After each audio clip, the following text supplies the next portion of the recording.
Welcome back, campers, to one of our final Photoshop tutorials. And if you've seen on Google Classrooms, there should be a picture of the CN Tower. And I want you guys to open that up in Photoshop. And we're going to talk about adjustments and different effects that you can apply to a photo. So again, it's going to give you this background. You can either right click and duplicate it or hold down Control and press J, and that'll duplicate the layer. So just turn off your background, and we're just going to mess around with our first layer. So you can do this two ways. One is a destructive way, which means once you've done that effect to the photo, you can't reverse it. So I'm going to teach you guys a non-destructive way to add adjustments, and that's this little circle icon down here. So when you click it, this tab opens up, and you have all these different effects and adjustments you can make. So for example, let's do vibrance. Now, right now, this adjustment is affecting all the layers below. But if I only want it to affect layer 1, I can right click and create a clipping mask. Now, you see this little arrow? It will only affect the layer below, this immediate layer. Now, vibrance, this is a good one to know about. Basically, is straightforward. It either takes away the vibrancy of your colors, or you can add a lot of vibrancy. Saturation is similar but different. This just highlights and really oversaturates your photo. So these are very important to play around with. You can turn it all the way down and you get black and white, or you can turn it all the way up and get a very bright, vivid photo. We can add another adjustment, and that's brightness and contrast. This is also an important one. Remember, let's make sure go down here and create a clipping mask. Brightness, straightforward, makes your image darker or lighter. And contrast, this is the contrast between your whites and your blacks on the image. So I can turn that up, and let's leave it like that.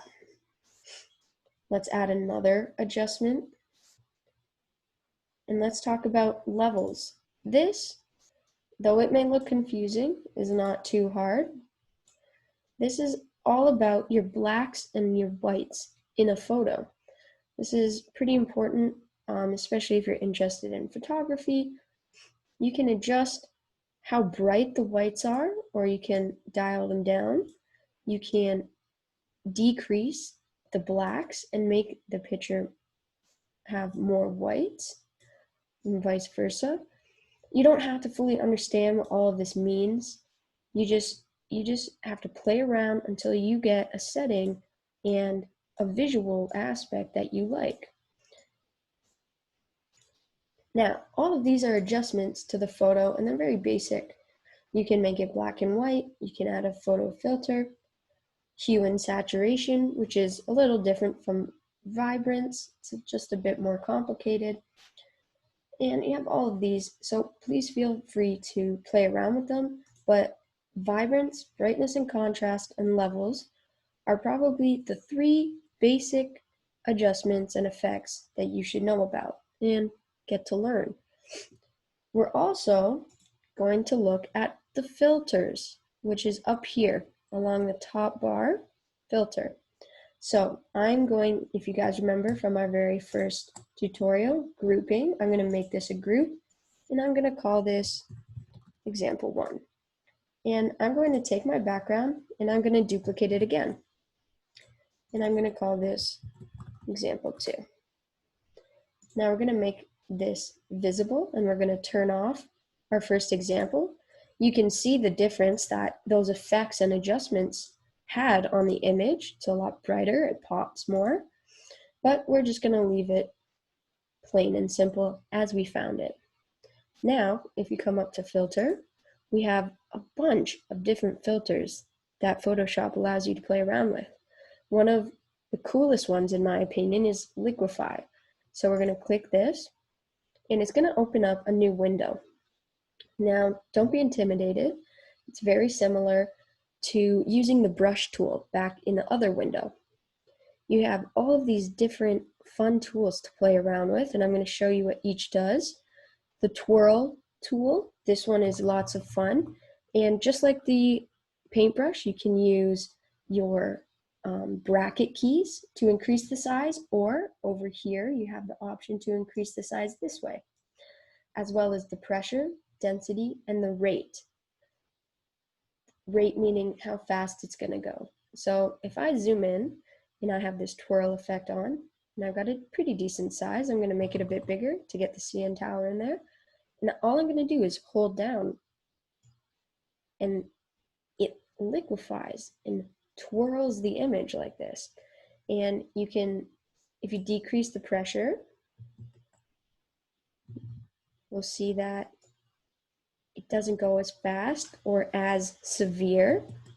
If we increase the density, it stays right within that circular bubble, which is my paintbrush. But if I decrease the density, you'll see a difference. There's the pucker tool, which is, well, you'll see what it does. It squishes it in and pinches it right in the middle. And then there's this bloat tool, which makes it bloated and explodes it out like a bubble. So these ones are lots of fun to play around with. You also have just the normal warp tool, where I can really control what I want to mess up, and I can completely make the CN Tower all crazy and warp it fully. All these other tools are very fun as well, and it's fun to just play around with them. So if I'm happy with how it looks, I'm going to, mess around a little, maybe put these guys on a boat, like they're on the waves. And if you're happy with that, all you gotta do is click OK. Don't worry about these other options. And it's gonna adjust your photo to be all this cool, wonky, abstract image that you just created with your filter. So let's create a new layer, and this will be example 3. Come back to filter, and we're gonna look at the blurs. There are tons of options to blur a photo, and you just gotta pick which one you like most. I prefer Gaussian blur or motion blur. Those are the two I prefer, but you guys, this is your chance to play around, have fun, and figure out what works best for you. So motion blur makes it blurred as if you were shaking your camera really aggressively.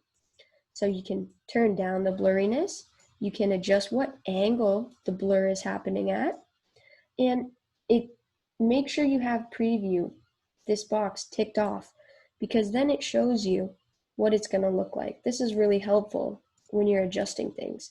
If not, you can look in this small viewfinder, but it's just a lot easier to see it on your big screen. So I'm just going to hit cancel, but if you want to keep it like that, you just click OK. But because I want to show you guys more, you're just going to click cancel and come back to the filters. I'm going to talk about noise. This can be a cool effect, especially if you want to make your image look old and grainy. You can add noise, which are all these little speckles. You can add tons or none. You can also change it to uniform or Gaussian. And again, you just have to play around and see what you like the best. So I like how that looks, and I'm just going to click OK. We're going to go up to filter again, and we're going to look at some other cool ones. Pixelate, and you're going to go to mosaic. This one makes it all pixelated in squares, sort of like a bad TV show or Minecraft almost. So you can play around with that, and you can make it really big cell size. So a cell, that's the square, or really small, so we still have a little bit of definition. Let's go ahead and just create a new layer, and we'll call it example 4. I'm going to go back to filter, stylize.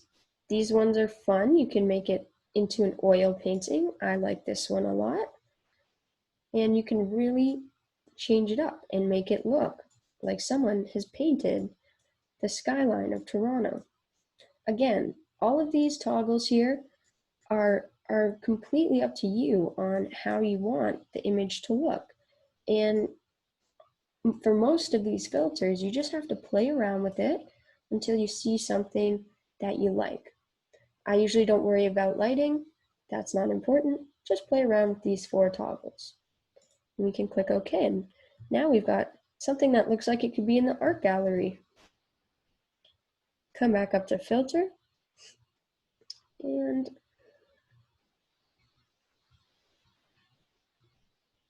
we are going to go to stylize again. And let's do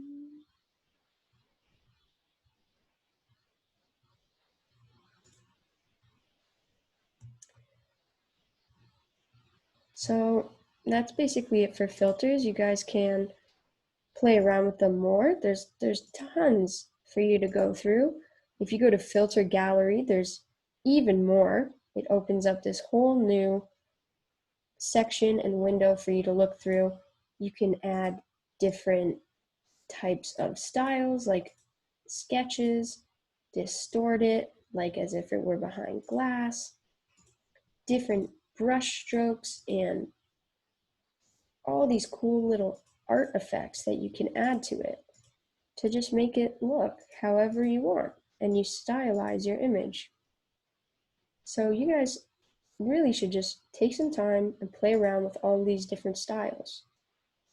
And that's about it. So I hope you guys liked the filter tutorials and the effects. Remember, the adjustments can be found down here. And it's always good to create a clipping mask with these little arrows. And that's all. So if you guys have questions, we'll be here. Thanks for watching.